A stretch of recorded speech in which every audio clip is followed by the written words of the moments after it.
So today, while I was getting rid of that, I was purging my hard drive of almost 222 gigabytes of hardcore pornography. Most of it is fucking disgusting and I would never watch in my life, except for the point where I'm like, well, I've had it there, I may as well watch it. Oh, he's in it up to his elbow. Right, that's going. And who the fuck gives bestiality away as a joke? That's what I want to know. I haven't got a punch. Awesome. I can't. Thank you. I can't. We're now beyond jokes. We're now beyond me cracking wise. Who gives away a woman and a horse as a joke? As a joke. I don't. And I like to think I'm at least a marginally sensible human being, which then gives me the question, how the fuck do I grab these people and surround myself with them? And that's why I moved to Melbourne. Now, I have two younger brothers. One of them is now 18 and a man, so well done on him. We have the documentation and a doctor signed it, so he is a man.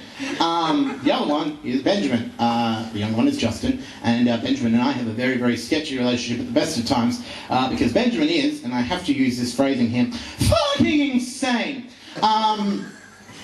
He has tortured talkback radio hosts, as I have said here. His most recent thing was throwing my brother's clothes out of a window while a friend photographed him and videotaped this incident, and while he was throwing it out and Justin was screaming, "What the fuck, man?" he was screaming back, "Give me your shoes! Because how fucking hard is it to punch a goddamn egg properly?" Archer reference. Punch a goddamn. But again, this is the sort of human being that I had to live with for 20-something years. I got woken up on every birthday. I get woken up at 6 in the morning with the following call on my phone. Ring. Hello.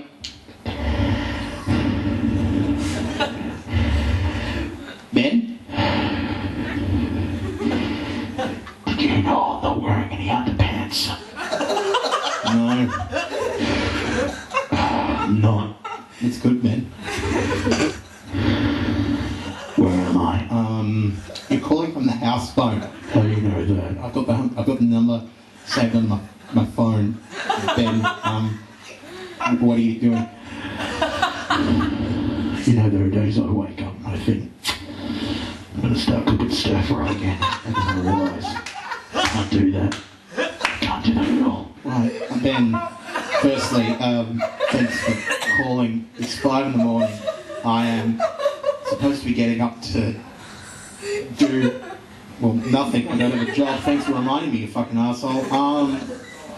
What am I doing? What are you doing? You remember that time I put marmalade in the chicken stir fry? Yeah, Ben, I remember. How fucking rad was it? Yeah, it's alright. What are you calling me for?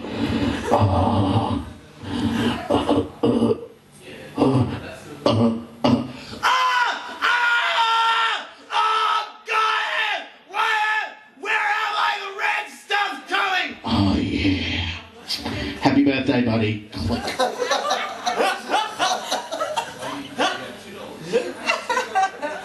I have friends here tonight. Where's that fucking commitment, you bastards? I turned 23 2 months ago. Not a peep out of any one of you. Not a peep. Not a peep. And that's why it's good to have family. Grandmother is insane. I'm not going to go into that. Most of my family, I've inherited on both sides of my family depression because we're so bankrupt we can't pass anything else on to the kids. At the moment, we're going through a weird sort of phase in my household. One of my flatmates has recently gone.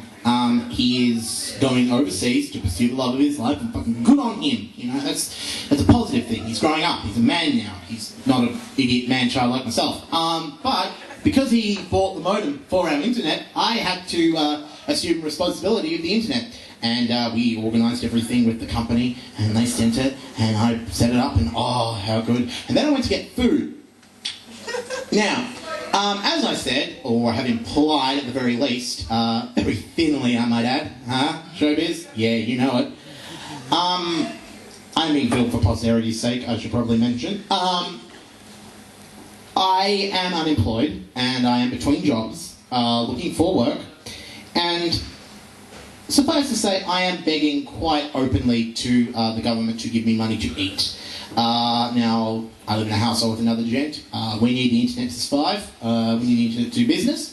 So we needed it, and we arranged it so that they would take a little bit out of my pay from now until the age of 70, and everything would be fine. And what actually happened was they took everything out in one fell swoop, and I got to ring up the company and play a very fun game called How Fucking Dare You, where I get on the phone to the first person who answers, and I get to say something along the lines of, "Hi!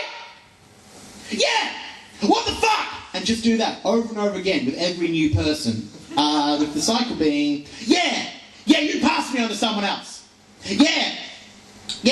Until the point where I have someone hang up on me. And the game is to see how far you can get it. It's a lot like my other game where you get dressed up nice like this and wander around a department shop until Bogans ask you where things are. That's a fun game and I encourage you to try it. But if you're fucked over, make lemons out of lemonade, and if you have to call someone, play How Fucking Dare You, because it's a lot of fun and it passes the time long enough so that you don't have to remind yourself that you have to eat shame. I think I'm at the end now.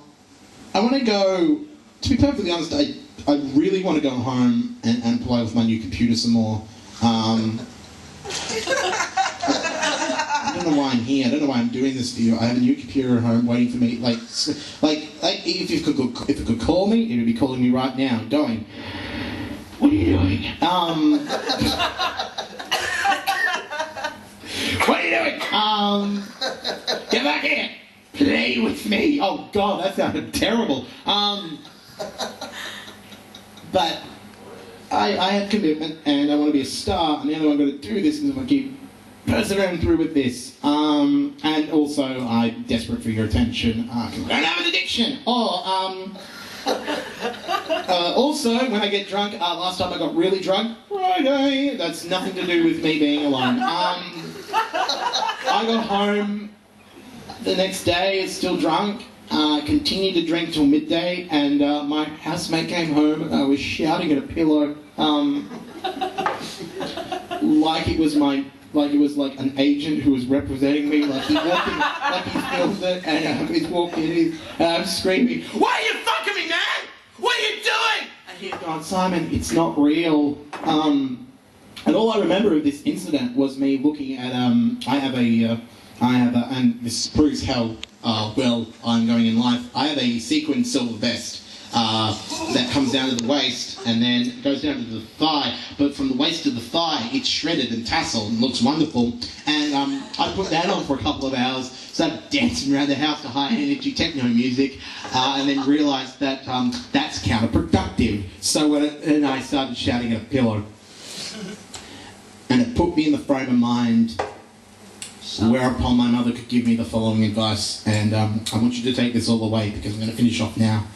And thank you very much for listening patiently and laughing, but I'm going to leave you with some serious advice. My mum, when I was really down, I was here 4 months, I didn't have a job, I didn't know what I was doing with life, I was having one of them moments, and my mother said, "You might not be a millionaire yet, but you're your own man, and you're beholden to no one.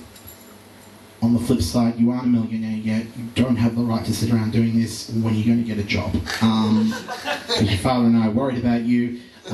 Your grandparents think that you're addicted to some substance because you're not like the rest of us. When are you going to bring a girl home to meet us? Incidentally, we all let her talk, and it's okay if you're gay. We don't mind.